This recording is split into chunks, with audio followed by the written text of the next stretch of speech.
Welcome to the Turtle Shell Therapy Institute, a podcast made to help you learn how to feel more comfortable inside and outside of your shell.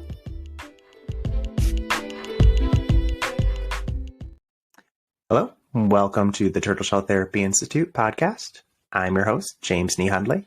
I'm a licensed clinical social worker practicing in Denver, Colorado. So today we are going to be talking about the amygdala. What is it?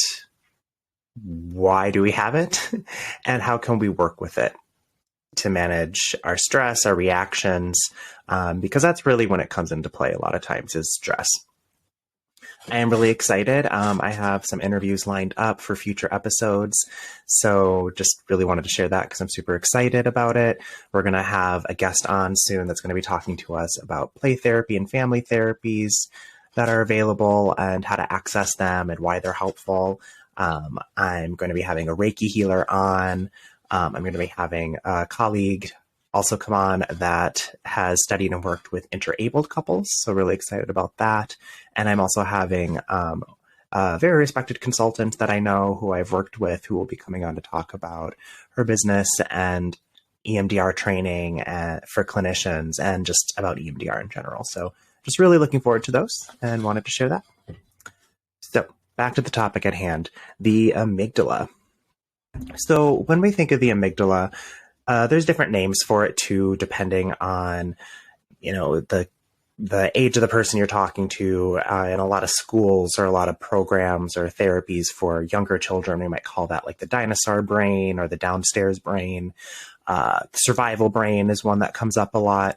It's the place where our stress responses come in. So when I say stress responses, I am talking about fight, flight, freeze, or fawn. So a lot of people might know of fight or flight or fight, flight, freeze, but fawn has also recently been added. So what are they? Fight is facing any perceived threat aggressively. So it's not necessarily hitting, but it could be. But aggressively, using your words. That's usually more what we see now, like yelling, trying to shut people down, using aggressive language, but posturing, trying to intimidate. But yeah, also maybe like actually fighting or pushing. Flight is usually running away from the danger, just trying to get out of the room, actually running away, trying to hide. The freeze response is when you're unable to move or act against a threat. Now, sometimes people in this state, they dissociate, but they essentially go rigid. In a lot of trainings that I've been in, attachment-based trainings that talk about this topic, it's similar to what we'll see with animals who will just play dead. They'll just go rigid and just hope that the threat goes away. Now, it's on a spectrum. So sometimes it also just may be just kind of closing up, like you're maybe fully aware, but you don't know what to say. So you just don't say anything. And then the newest one that's been added is fawn. So fawn is immediately acting to move or act against the threat. So people pleasing, this could be during or proactive, but trying to appease them, trying to give the person what they want or tell them what you think they might want to hear, just trying to ease the conflict that way. So those are the main stress responses that we'll see when the amygdala gets activated. Now, when I'm talking to clients a lot about the brain, therapists all have their different ways of talking about the brain, but it's easiest to break it up into parts. We hear some therapists talk about left brain, right brain. A lot of times when we're talking in those terms, the left brain is meaning more like the prefrontal cortex, the logical part of the brain where executive functioning lives. So that includes things like critical thinking, problem solving, being able to look at something objectively and trying to assess the situation without emotions and using a little more logic. And, not necessarily logic without emotion, like compassion can be there too, but then there's the right brain, which usually has the limbic system and the amygdala attached to that. So more like emotions, creativity, feeling joy, also feeling, the full range of emotions, sadness, anger, fear, disgust. Things may not be quite as objective. They may be a little more subjective in that part of the brain. And that's also where the amygdala lives. So the central part of the brain that gets activated when we are stressed out. So that's just a really simple way of looking at it. I break it into three parts. So the logical part of the brain, the prefrontal cortex, like I just explained, the limbic system, which is where more of the emotional part of the brain. So again, happiness is part of there, creativity lives there. And there is also the anxiety, the fear, the anger, the sadness, that full range of emotions. And then the third part is the survival brain, the amygdala. That's where the fight, flight, freeze, fawn response lives. And that's all about survival and protecting us. So we'll be talking about it mostly and broken up into those three parts. So I'm going to be focusing here on the survival part of the brain, the amygdala. Now, when that part of our brain gets activated, it's important to remember every living thing has an amygdala. Well, at least every animal has an amygdala. And its sole purpose is to keep us alive, survival. But keep in mind, when it comes to humans, safety isn't just physical, it's also emotional. The same response gets triggered and elicited whenever our feelings get hurt, really. Because we're tribal, we're pack animals at the end of the day. Being rejected by our own species, especially people that we really feel safe with or people that we want to be around, that we think will make us feel safe or actually make us feel safe, it's scary to get rejected.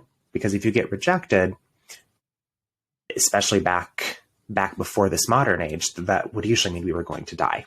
We need each other in that sense. And especially when it comes to attachment, we need it for our own mental health and wellness as well, too. Now, I don't mean that in a codependent way, but I'm kind of getting a little sidetracked on that. That'll be another episode that we talk about. But the amygdala does get triggered or elicited when we feel we are going to be rejected or attacked or hurt by people, emotionally or physically. Building off that, we want to keep in mind, too, that the stress response, so activating the amygdala, that can happen really with anything. Our brains are still trying to catch up with the evolution of our society. So me running late for a meeting could elicit the same response of me being attacked by a tiger. It all depends on my lived experiences, the associations that I've made with being late, those sort of things, how I feel about myself, my attachment style. People with more anxious or avoidant attachment styles tend to see more things as a threat than maybe somebody with a secure attachment style.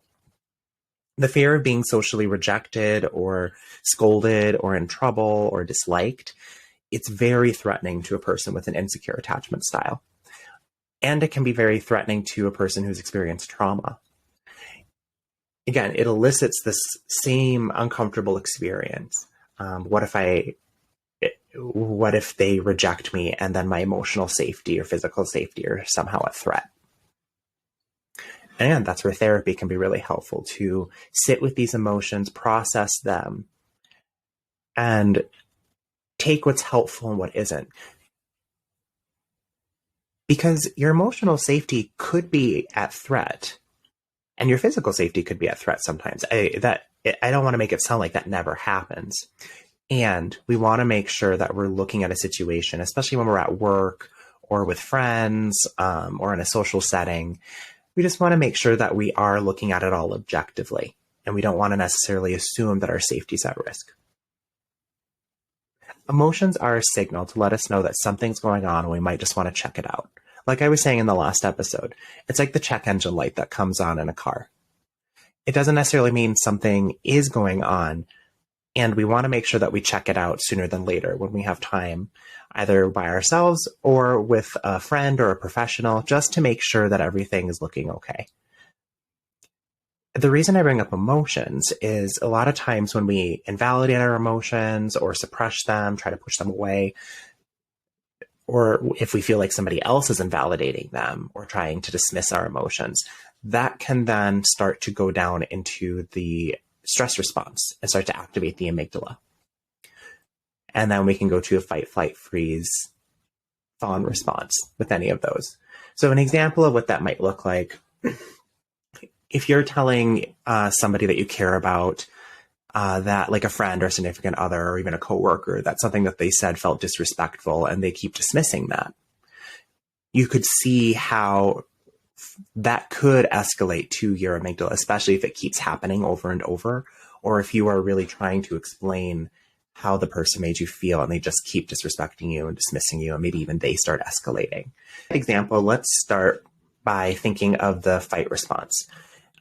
In this instance, if somebody is continually dismissing and disagreeing that they're disrespectful towards you, or maybe even making it seem like you deserve to be disrespected, the fight response might look like you becoming more aggressive, raising your voice, calling them names, trying to get more intimidating, trying to shut them down.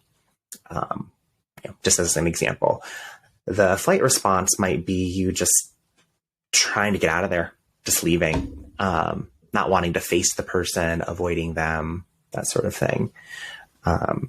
The freeze response, and with the flight response, you might not even bring it up. You might just really try to avoid the person in general and just not interact with them. With the freeze response, you would just freeze up. Either when you're advocating for yourself, you might freeze up when they start to push back and just not say anything, or if you might just not say anything at all. And when they are being disrespectful to you, you just freeze up and don't really say anything. With Fawn in this situation, you would avoid the conflict. And if you did try to advocate for yourself, the minute they started to push back, then you would try to say something nice, or, try to drop it or apologize for even bringing it up to try to appease them and make them stop and go away. If you even brought it up. Otherwise, you might just constantly be trying to make the person happy in hopes that will bring respect. But in that case, a lot of times you end up kind of feeling like a doormat, kind of walked all over, and it usually doesn't earn the respect of the other person.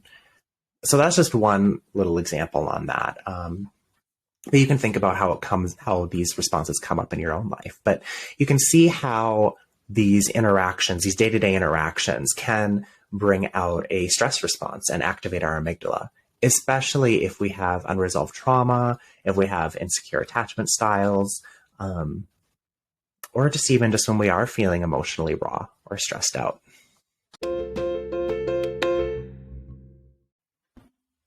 So you're probably wondering, what are some things that you can do when you do feel your amygdala getting activated? Well, being proactive is always the best intervention if possible. Again, try not to put too much pressure on yourself to try to be proactive.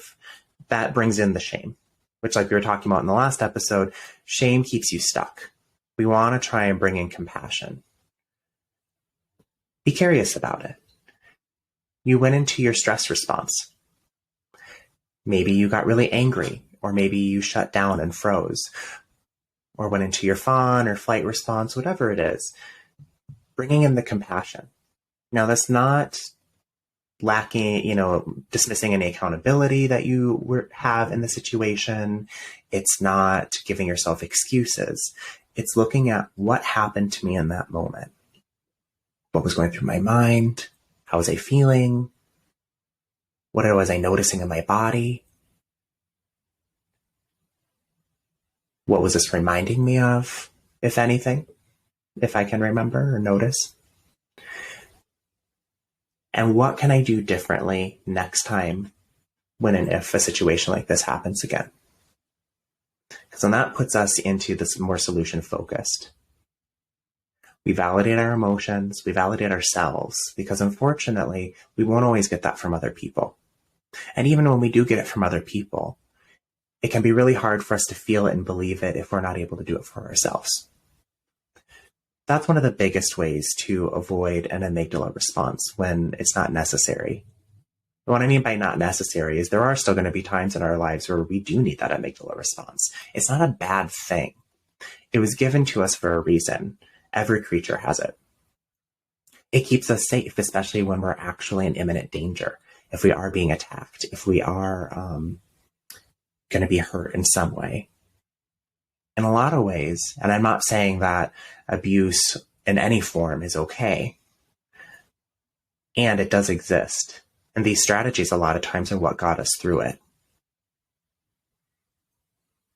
So we don't necessarily want to hate them, be ashamed of them, judge them. They're there for a reason. And what happens with trauma and insecure attachment when it isn't processed, when there isn't healing available, it starts to become overgeneralized. And then it starts to become unhelpful, maladaptive, whatever word we want to use to it. But it starts to show up in times when we don't really need it or want it. But we're not trying to erase it. We're trying to help your brain learn how to assess the situations better so that you can utilize these protections, these defenses when they're needed. And then you can try something different, something more connecting, something that feels better, something that's more responsive when that's appropriate and necessary.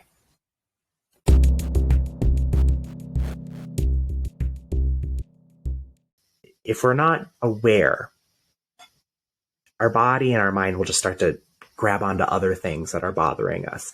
And then you feel that tension in your body and you feel that antsiness and like, oh, when I sit down, I just need to move. Or you feel exhausted, like I can't even move, but I still can't fall asleep. What mindfulness does is it helps us get back to that more steady pace. I'll do an episode on sleep hygiene too, where I talk about this as well. A lot of times we want to just be go, go, go, and then just stop.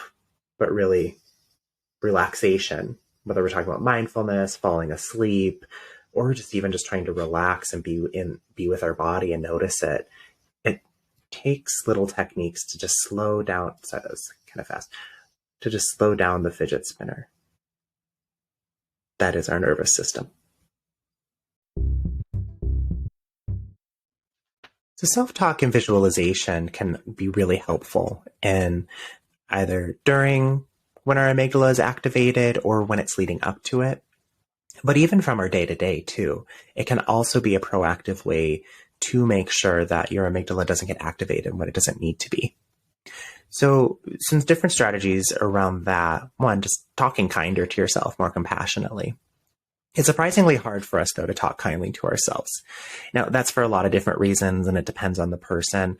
Sometimes what we do is what's in our head is modeled for how we either heard like other adults, like our caregivers, talking about themselves when they were upset, or how they talked to us when they were disappointed in us or upset with us. That stuff can get in there, and then that's how we end up talking to ourselves. Sometimes we just develop it on our own. Even if we do have supportive caregivers and people who talk to us encouragingly, sometimes people just do develop this negative self-talk about themselves for one reason or another. So when that is difficult to talk to yourself in an encouraging way, it is helpful. Well, a couple strategies. One that I tell my clients to try a lot and experiment with is, what would you say to someone you care about or another person if they were going through the same thing? Typically, we tend to be more encouraging and more compassionate to our friends than we do ourselves. So if we would say it to them, try saying it to yourself, seeing how that feels. Maybe even being curious why I wouldn't say that to myself. A lot of times people say, well, I don't know. And sometimes it is just because you just don't think to. It's just immediately what comes up when I think about how to talk to myself or how I feel about myself when certain situations come up. Just are very judgmental and shame-based, but it doesn't happen to the other person. There's like an exception rule. And if you can think of reasons why that might exist, it is helpful to be curious about it, either with yourself through journaling, or talking with a therapist or a close friend about it or a loved one. Now with journaling, just to kind of put a quick little plug in there, journaling doesn't necessarily have to be like, Doug Funny style, like Dear Journal, today. It can be like that. That can be really helpful and therapeutic for a lot of people. It can also just be when I'm sitting here being mindful or curious about something, I'm just going to jot down just some notes about what I notice and what's coming up. You might even want to use like writing down some questions and then jotting down some notes about some answers or other questions that came up while you were being curious. So that's just one strategy. What would I say to a friend? Another strategy, this actually comes up more from from EMDR therapy, we have a resource called an ally. And that's really helpful because what we do is we create a figure that's encouraging, that's wise, that helps you feel safe and protected. And we use bilateral stimulation or dual attention stimulus to create that and enhance that feeling and associate positive feelings with that figure. And then you can interact and talk with that figure. It's actually really helpful because, again, when you imagine someone else talking to you, it tends to be more compassionate than it would be if it was you, especially if you know their entire purpose is to help cheerlead for you and help encourage you and help give you strength and empower you to do things that you need to do, or just to help you process through emotions. Yeah, a lot of my clients will use like Dumbledore or Gandalf. It's really hard to imagine them just like shaming you or being mad at you. Mine is actually the Phoenix from the X-Men comics and cartoon, when the Phoenix was benevolent and really good and just trying to like help the world and was very wise. A lot of times I'll imagine her just kind of wrapping me up in her wings and just encouraging me, saying things that are neutral or positive. Just, you are a strong, resilient person, even though you might not feel like it right now. It is true. Sometimes people are just hurt and they might take things out on you. Or my Phoenix also keeps me accountable a lot too. My Phoenix will say things like, yeah, that maybe wasn't the best decision, and let's be curious about why you did that. And then will help me explore that. So those are just a few things that you can try whenever you do feel your amygdala getting activated, or even things you can try when there are going to be situations coming up that might activate either your emotion brain or your survival brain. Some other mindfulness strategies that you can try would be something like a mindful walk. So as you're walking, just take a deep breath. And all you're really doing is just paying attention to what's going on around you. And that can look like a lot of different things. That could just be noticing the breeze or the air on your skin, what it feels like as you take a breath. That could be listening to the sounds around you. So leaves, maybe even traffic or cars, if that happens to be around you. The walk of your footsteps. One way you can think about it, there's a meme out there that is a really helpful visual, and it's a man walking his dog. And it shows the man with a mind just filled with a bunch of different things, to-do lists, stuff that we would think about on a regular basis, as we're walking, like all the stuff we have to get done, or maybe stuff that's bothering us or stressing us out. And then the dog is just thinking about what's in front of them.